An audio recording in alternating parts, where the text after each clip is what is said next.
কি অবস্থা সবার, কেমন আছেন সবাই?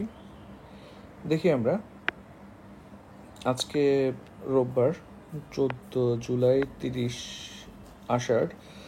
আজকে প্রথম আলো হেডলাইন হচ্ছে আন্দোলনকারীদের বঙ্গভবন অভিমুখে পদযাত্রা আজ অলরেডি শুরু হয়েছে, ফেসবুকে পাওয়া যাচ্ছে। দেখেন, সারা দেশে সব শিক্ষা প্রতিষ্ঠানে শিক্ষার্থীরা গণপদযাত্রা করে নিজ নিজ জেলা প্রশাসকের কার্যালয়ে গিয়ে রাষ্ট্রপতি বরাবর স্মারকলিপি দিবেন। রিজার্ভের উপর চাপ কমছে না। দেখেন রিজার্ভ কীভাবে বাড়ানো লাগে, তারপর এফডিআই কীভাবে বাড়ানো লাগে, এগুলো এবারে খুবই ইম্পর্টেন্ট পরীক্ষার জন্য, ভাইবার জন্য। ভিডিওটা অলরেডি আছে, 2টা ভিডিও আছে, দেখে নেবেন, এই চ্যানেলই আছে। না পেলে বলবেন, আমি লিঙ্ক দিয়ে দিব। দেখেন, আমাদের ডলার প্রাপ্তির প্রধান উৎস হচ্ছে রপ্তানি আয়, প্রবাসী আয় এবং হচ্ছে উন্নয়ন প্রকল্পে বিদেশি ঋণ। আগে যেটা ছিল বৈদেশিক বিনিয়োগ মানে এফডিআই, সেটা হচ্ছে বর্তমানে কি অনেক কমে গেছে। তাহলে এখানে আর তেমন কিছু নাই। এরপর দেখেন, বৃষ্টি থামার 30 ঘন্টা পরেও জলাবদ্ধতার ভোগান্তি। বিশ্ববিদ্যালয়ের শিক্ষকদের সার্বজনীন পেনশন আগামী বছর থেকে ওদের সাথে অবদার কাদের বৈঠক করেছেন এবং দাবি মেনে নিয়েছেন। কাঁচা মরিচের কেজি আপনার 350 থেকে 400 টাকা, চিন্তা করা যায় কত টাকা। খেলোয়াড়দের গড়ে তুলতে সরকার পদক্ষেপ নিয়েছে বলে জানিয়েছেন প্রাইম মিনিস্টার শেখ হাসিনা।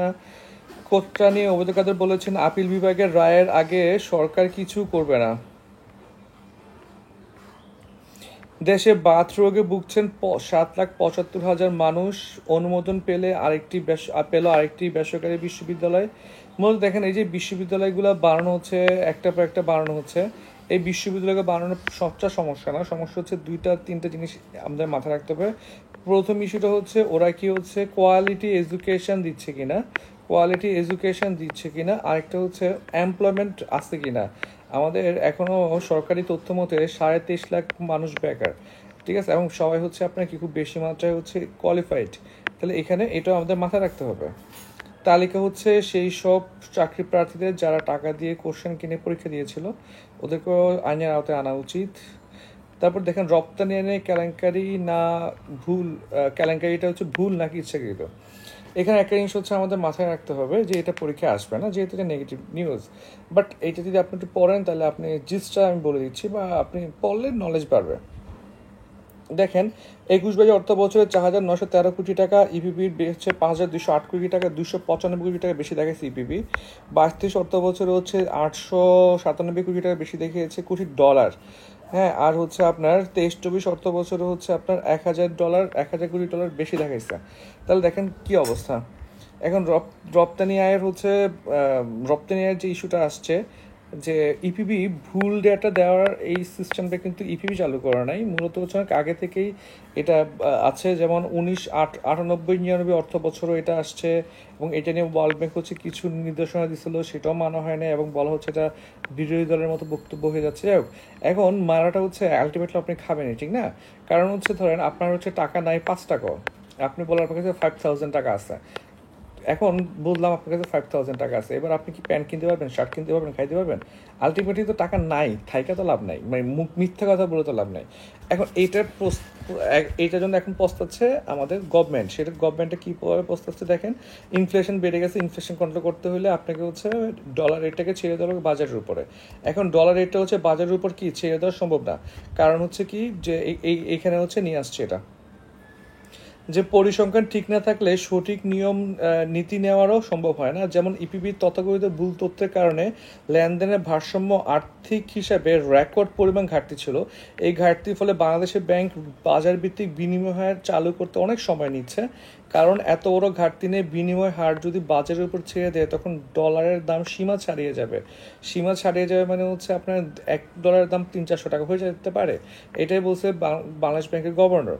তাহলে মেন ইস্যু যেটা বুঝছেন, আলটিমেটলি কিন্তু এটা সরকারেরই ক্ষতি, দেশেরই ক্ষতি। ওরা যে বদমাশিটা কেন করলো, কিন্তু আমাদের একজন মন্ত্রী আবার বলছে এটা ভুল হয় নাই। তাহলে ওই ডলারগুলো কোথায় গেল, $24 বিলিয়ন? একটু পরে আমরা দেখবো। এক মাসে 180টি বাড়ি যমুনা নদীতে বিলীন, এটা হচ্ছে আপনারা পড়ে ফেলতে পারেন চাইলে। ওকে, পড়ে ফেলেন বলতে পারেন, নোট করে রাখতে পারেন, যে কোনো ক্লাইমেট রিলেটেড কিছু দিয়ে ফেলতে পারবেন। দিনে 3 জন শিক্ষার্থী সড়ক দুর্ঘটনায় নিহত, রোড সেফটি ফাউন্ডেশন একটা ঘোষণা দিয়েছে। আপনারা চাইলে হচ্ছে কি করতে পারেন, এটা আপনারা চাইলে নোট করে রাখতে পারেন, এটা পরীক্ষায় আপনি ইজিলি হচ্ছে কি করতে পারেন, আপনি যে কোট করতে পারেন আর কি। আমাদের সমাজের সংকট হচ্ছে আমরা শুধু একা বড় হতে চাই, এটা একটা ভালো কথা বলছেন আবুল সাইদ স্যার। শেষ হয়েছে বৃক্ষমেলা, 16 কোটি টাকার গাছ বিক্রি। এবারের স্লোগান হচ্ছে বৃক্ষ দিয়ে সাজাই দেশ, সমৃদ্ধ করি বাংলাদেশ। বৃক্ষ দিয়ে সাজাই দেশ, সমৃদ্ধ করি বাংলাদেশ।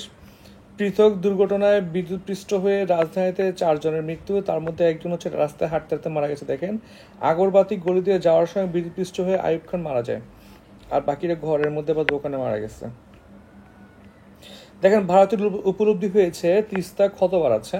মূলত এখানে আহামরি তেমন কিছু নাই পরীক্ষা আসার মতো, জাস্ট কিছু পড়ে রাখতে পারেন। সেটা হচ্ছে আসলে এখানে পড়ার মতো কিছু পাই নাই, মানে পরীক্ষা আসার মতো কিছু নাই। প্লাস আপনার যে খুব বেশি নলেজ নিয়ে আসবে এমন একটা স্কিপ করে যাই আমি।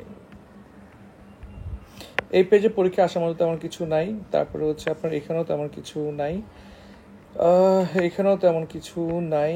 দেখেন, খেলাপি ঋণ 11% নয়, প্রকৃতপক্ষে 20 থেকে 25% এরকম দাবি করছে হচ্ছে ইআরএফ। ইআরএফ, ঠিক আছে। এখন দেখেন, রপ্তানি হিসেবে বড় ধরনের গরমিল তথ্য বের হওয়ার পর আর্থিক খাতে নানা তথ্য এরকম অসঙ্গতি থাকতে পারে এমন সন্দেহ প্রকাশ করছে অর্থনীতিবিদ আহসান এইচ মনসুর। তাহলে দেখেন, এটা কিন্তু আসলে এরকমই হবে, রপ্তানি তথ্যের কোনো ত্রুটি নেই বলেছে বাণিজ্য প্রতিমন্ত্রী। দেখেন, এখানে মেন ইস্যু এটা যে আপনি ভুল হলে সেটা স্বীকার করা লাগবে, ভুল তার মন্ত্রী করা নাই, ঠিক না, ভুল করছে ইবিবি। এখন মেন ইস্যু যেটা, যদি রপ্তানি তথ্যের কোনো ত্রুটি না থাকে তাহলে আমাদের ডলার কমে গেলে কেন? মূলত এই যে ভুল করতেছে, এটা কিন্তু কোনো সাধারণ মানুষের সাংবাদিকরা বলেন, এটা বলছে বাংলাদেশ ব্যাংক এবং হচ্ছে আপনার কে এনবিআর। এবং ওরা মিটিং করে একটা ডিসিশন নিছে যে এখন থেকে ইপিবি তথ্যগুলো যাচাই করা, মানে করা হবে না, ইউজ করা হবে না, ইউজ করা হবে এনবিআর এর তথ্য। এটা তো সরকারি অঙ্গ সংস্থায় বলতেছে, এটা তো আর মানুষ বলতেছে না, ঠিক আছে। যাই হোক, মন্ত্রী সেহেতু বলছে। এটা হচ্ছে আমার নতুন ইউটিউব চ্যানেল, আপনার ইন্টারন্যাশনাল অ্যাফেয়ার্স উইথ বিবর্ণরাফি, এই নামে সার্চ করলে অনেকগুলো পাবেন। বাট এখানে হচ্ছে আমি ইন্টারন্যাশনাল পেজগুলো, নিউজগুলো, প্লাস হচ্ছে আপনার যে পরীক্ষা আসার জন্য যেগুলো, সেগুলো আপলোড দিই। আস্তে আস্তে দেওয়া শুরু করছি, মাত্রই খুলেছি ইউটিউব চ্যানেলটা, আশা করি আপনার কাজে আসবে। আন্তর্জাতিকে যাওয়ার হয়ে গেছে আজকে। দেখেন, ট্রাম্পকে হত্যা চেষ্টা করা হয়েছে, ট্রাম্পের কান ছিদ্র করে চলে গেছে গুলি। এটা নিয়ে কিন্তু ইউএসএ পুরো মানে একটা সংকট চলতেছে। দেখেন, যাই হোক, সবাই দেখে নেবেন। এগুলো কালকে পত্রিকায় আসবে, হ্যাঁ, আপনারা আগে ফেসবুক থেকে বা বিভিন্ন ওয়েবসাইট থেকে পড়ে নিতে পারেন। উত্তেজনা কমাতে চায় মস্কো ওয়াশিংটন ফোনালাপ। সম্প্রতি জার্মানিতে ওয়াশিংটনের পক্ষ থেকে দূরপাল্লার ক্ষেপণাস্ত্র মোতায়েন পরিকল্পনা, দুই দেশের মধ্যে উত্তেজনা বাড়ে। ইউএসএ আসলে বাইডেন হচ্ছে একটা পুরো স্টুপিড একটা পার্সন।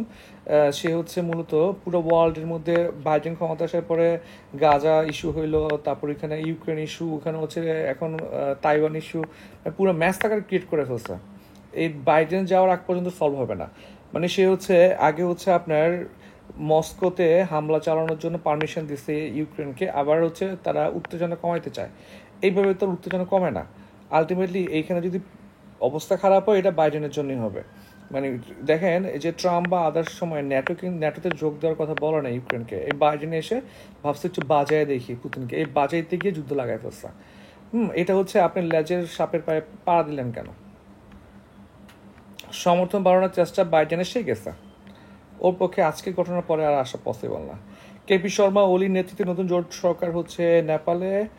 গাজা যুদ্ধ শেষ হলো, নিহত হতে পারে 1,86,000 মানুষ। কি অবস্থা! যাই হোক, এটা আমাদের পরীক্ষায় আসবে না, এটা হচ্ছে আমাদের পরীক্ষায় আসবে না। তারপরে শেষ দেখি আমরা, 1 কিলোমিটারে ব্যয় হচ্ছে 148 কোটি টাকা। বাংলাদেশের এই প্রকল্পগুলো নিলে অনেক ইন্টারেস্টিং লাগে, তখন মনে হয় কি বাংলাদেশ অনেক বড় লোক, টাকা আছে আর খরচ কর। যাই হোক, দেশে সড়ক নির্মাণের খরচ বেশি, এখানে উন্নয়নের নামে এক শ্রেণীর মানুষকে অর্থ উপার্জনের অবৈধ সুযোগ দেওয়া হয়। কিসের ভিত্তিতে সহ যেসব খরচ নির্ধারণ করছে তা খতিয়ে দেখা দরকার। উনি হচ্ছে নির্বাহী পরিচালক টিআইবি, মানে আছে খরচ করে, এটা একটা অবস্থা হয়ে গেছে। কংগ্রেস জোট 10 আসনে জয়ী উপজেলা। তারপরে হচ্ছে আজ থেকে বৃষ্টি কমে গরম বাড়তে পারে। ডেঙ্গু রোগীর মৃত্যু, হাসপাতালে নতুন ভর্তি 75 জন, পুরো কোভিডের মতো অবস্থা হয়ে গেছে। যাই হোক, এ হচ্ছে প্রথম আলো। সবাইকে অসংখ্য ধন্যবাদ, ভালো থাকবেন সবাই।